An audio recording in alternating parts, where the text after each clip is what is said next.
Assalamualaikum warahmatullahi wabarakatuh. Sampurasun Akang Teteh. Berjumpa kembali bersama saya Anissa Nurul dalam program Beca Antara.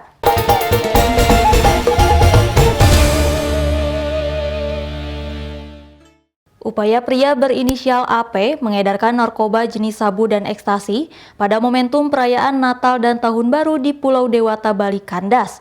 Pelaku yang berasal dari Banyuwangi, Jawa Timur itu ditangkap petugas Sat Narkoba Polresta Denpasar di kawasan Legian Kuta, Kabupaten Badung, Bali.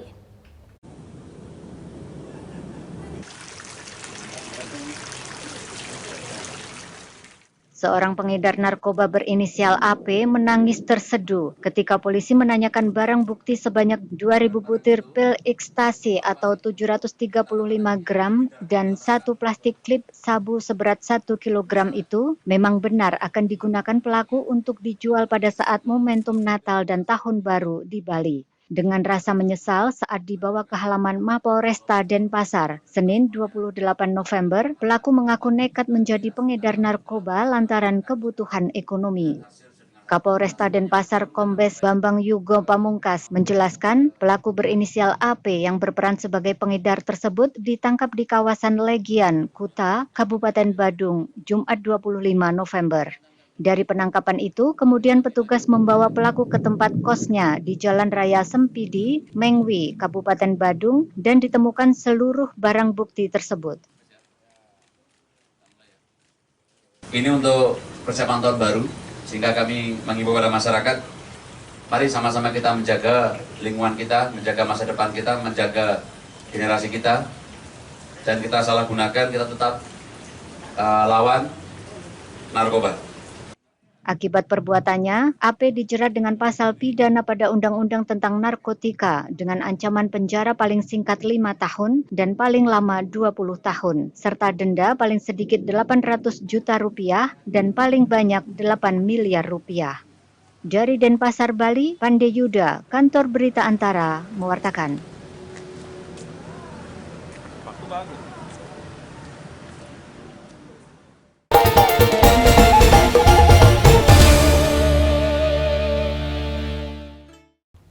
Wakil Menteri Hukum dan Hak Asasi Manusia Edward Omar Syarif Hiarij menyatakan Kitab Undang-Undang Hukum Pidana yang baru akan menghapus pasal-pasal terkait pencemaran nama baik dan penghinaan yang ada di dalam Undang-Undang Informasi dan Transaksi Elektronik.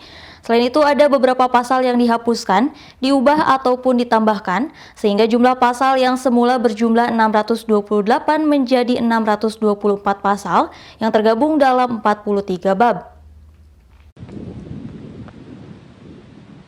Wakil Menteri Hukum dan Hak Asasi Manusia Edward Omar Syarif Hiarij mengatakan, terdapat 9 hal dalam rancangan Kitab Undang-Undang Hukum Pidana RKUHP yang disetujui oleh pemerintah berdasarkan masukan dari DPR serta masyarakat. Adapun hal-hal tersebut diantaranya hukum yang hidup dalam masyarakat. Omar menjelaskan, fraksi-fraksi di DPR meminta agar dibuat peraturan pemerintah yang memberi pedoman penyusunan perda terkait hukum yang hidup dalam masyarakat. Kemudian pidana mati. Dengan diberlakukannya KUHP yang baru ini, pidana mati selalu dijatuhkan secara alternatif dengan percobaan, yang mana hakim tidak bisa langsung menjatuhkan pidana mati. Pidana mati dijatuhkan dengan percobaan selama 10 tahun.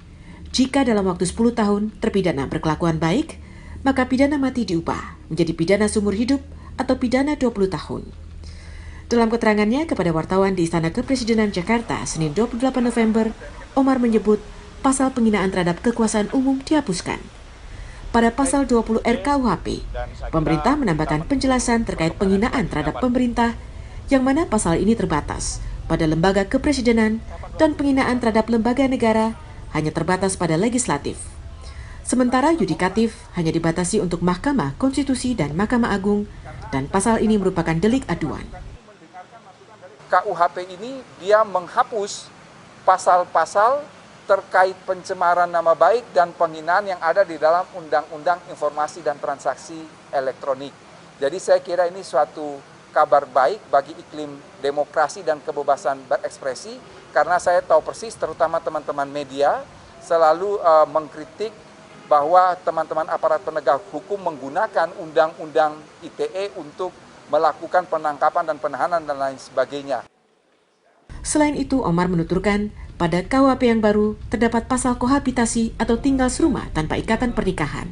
Dengan berlakunya pasal tersebut, semua peraturan perundang-undangan di bawah KUHP yang berkaitan dengan tinggal serumah tanpa ikatan pernikahan itu dinyatakan tidak berlaku. Rancangan Kitab Undang-Undang Hukum Pidana yang semula terdapat 628 pasal, kini berkurang menjadi 624 pasal, tergabung dalam 43 bab. Pengurangan jumlah tersebut dikarenakan ada beberapa pasal yang dihapuskan, seperti unggas yang merusak tanaman, pergelandangan, dokter gigi yang tidak punya izin praktik, dan advokat yang curang. Dari Jakarta, Rizal Fikri, Kantor Berita Antara, mewartakan.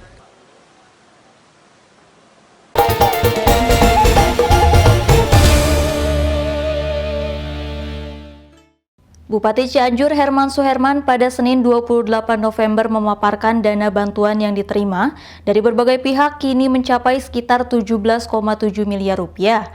Sementara untuk biaya relokasi rumah warga terdampak gempa, seluruhnya akan ditanggung APBN. Hingga kini, pemerintah Kabupaten Cianjur telah menerima dana bantuan dari berbagai pihak sekitar 17,7 miliar rupiah yang berasal dari pemerintah pusat, pemerintah daerah, dan lain-lain.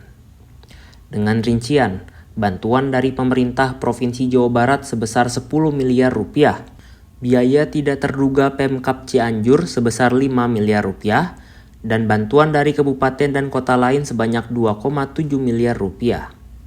Sementara untuk biaya relokasi rumah warga yang rusak parah akibat terdampak gempa, seperti dijelaskan Bupati Cianjur, Herman Suherman, pada 28 November telah disiapkan oleh pemerintah pusat melalui dana APBN, di mana total ada 63.229 rumah. Dengan rincian 26.237 rumah dalam kondisi rusak berat, 14.096 rumah rusak sedang, dan 22.796 rumah rusak ringan. Nantinya, Pemkab Cianjur akan melakukan verifikasi siapa saja yang berhak mendapat relokasi maupun dana bantuan renovasi. Kemudian juga kita ada anggaran dari BNPB yang sifatnya habis mengajukan lagi.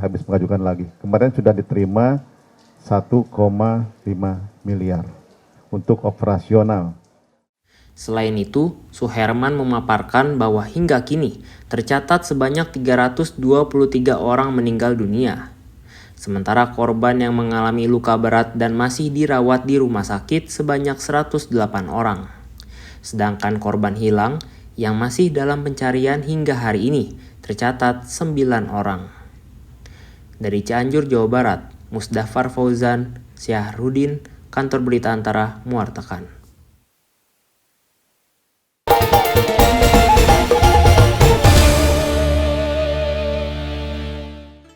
Tim SAR gabungan TNI Polri dan Basarnas berencana melakukan pergeseran pencarian korban longsoran akibat gempa bumi di kawasan Ciberem, Kabupaten Cianjur, tepatnya di kawasan warung makan Sate Sinta. Hal ini dikarenakan hingga hari ke-8 pencarian, tidak ada lagi korban yang ditemukan di lokasi tersebut. Sebanyak 100 orang tim SAR gabungan TNI, Polri, dan Basarnas berencana melakukan pergeseran lokasi pencarian korban tanah longsor akibat gempa bumi di kawasan Ciberem, Cianjur, tepatnya di warung makan Sate Sinta. Hal ini dilakukan karena hingga hari ke-8 upaya pencarian, petugas tidak lagi menemukan korban. Meski tim telah menyisir seluruh lokasi, termasuk menerjunkan sejumlah anjing pelacak. Kepala Tim Alfa Basarnas, Rio, mengatakan bahwa hingga saat ini personel masih menunggu keputusan resmi dari pihak terkait mengenai pergeseran lokasi pencarian tersebut. Rencananya, tim gabungan akan diperbantukan untuk mempercepat proses pencarian di wilayah Cijedil, Kecamatan Cugenang, yang diduga masih terdapat 9 orang korban yang masih belum ditemukan. Kalau untuk keputusan kita menunggu dari keputusan SMC, Pak ya.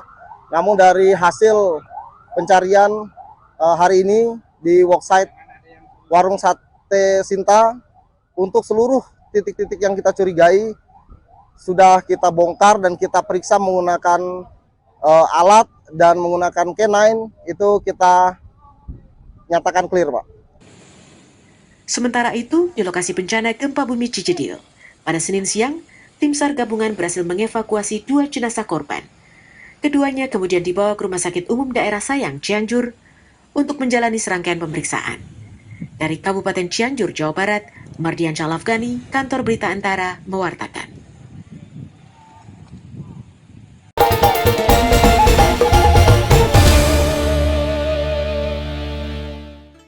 Tim nasional Indonesia memang tidak ambil bagian dalam Piala Dunia 2022 Qatar, tetapi Merah Putih tetap berpartisipasi dalam kemeriahan pesta sepak bola bergengsi itu. Salah satunya lewat kehadiran Saung Angklung Ujo.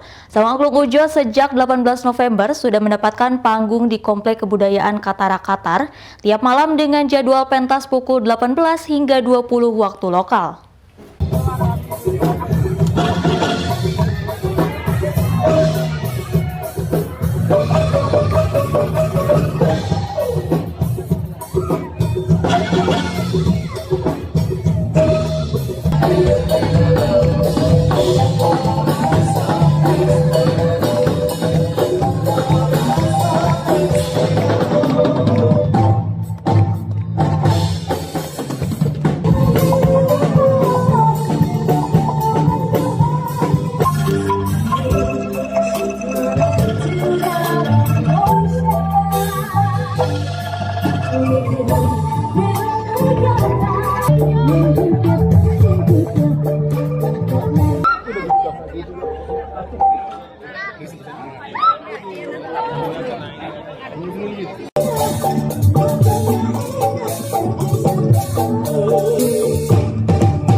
Sekelompok siswa SMAN 1 Pulung Kabupaten Ponorogo berhasil membuat miniatur dadak merak reog berbahan dasar limbah kardus.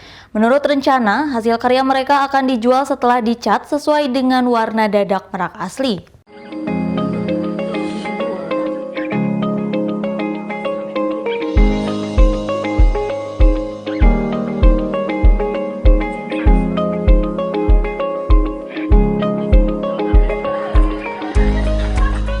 Sekelompok siswa SMAN 1 Pulung, Kabupaten Ponorogo ini berhasil membuat miniatur dadak merak reog Ponorogo. Uniknya, bahan dasar pembuatan dadak merak ini hampir 100% terbuat dari limbah dus yang tidak memiliki nilai ekonomis. Salah satu siswa pembuat miniatur dadak merak, Nova Yogi, Senin 28 November mengatakan, ia dan teman-temannya mendapatkan ide pembuatan miniatur untuk souvenir ini dari situs web berbagi video YouTube. Saat melihat banyaknya sampah dus yang tidak digunakan, ia pun kemudian mengajak teman-temannya untuk membuat dadak merak murah meriah tersebut. Kepala SMAN 1 Pulung, Joko Wilis Putro, mendukung penuh kegiatan anak-anak didiknya tersebut karena sesuai dengan kurikulum Merdeka yang sudah ditetapkan oleh Kementerian Pendidikan, Kebudayaan, Riset, dan Teknologi, di mana kurikulum tersebut mendorong siswa untuk kreatif dan menjadi pengusaha. Alasannya yang pertama murah, yang kedua mudah ditemukan, yang ketiga memanfaatkan bahan limbah. Apain deh hasil karya ini? Rencananya mau dijual supaya menghasilkan cuan. 2 hari itu sudah bisa. Karena kita harus mencocokkan sama polanya dan juga gambarnya itu harus bagus supaya terlihat agak keren gitu. Kurikulum Merdeka ini memang menginspirasi kepada seluruh siswa SMA itu supaya menghasilkan produk-produk yang bisa dijual. Jadi menghasilkan produk-produk menjadi inspirasi mereka ketika nanti lulus juga bisa menghasilkan sebuah karya yang memiliki nilai jual.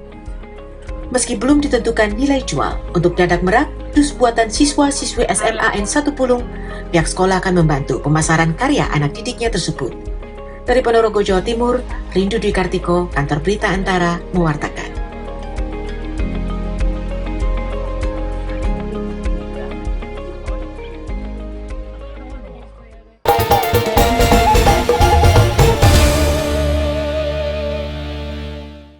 Akang Teteh, demikian Beja Antara hari ini. Tetap saksikan Beja Antara setiap hari Senin sampai dengan Sabtu. Saya Anissa Nurul beserta kru yang bertugas pamit undur diri. Terima kasih. Wassalamualaikum warahmatullahi wabarakatuh.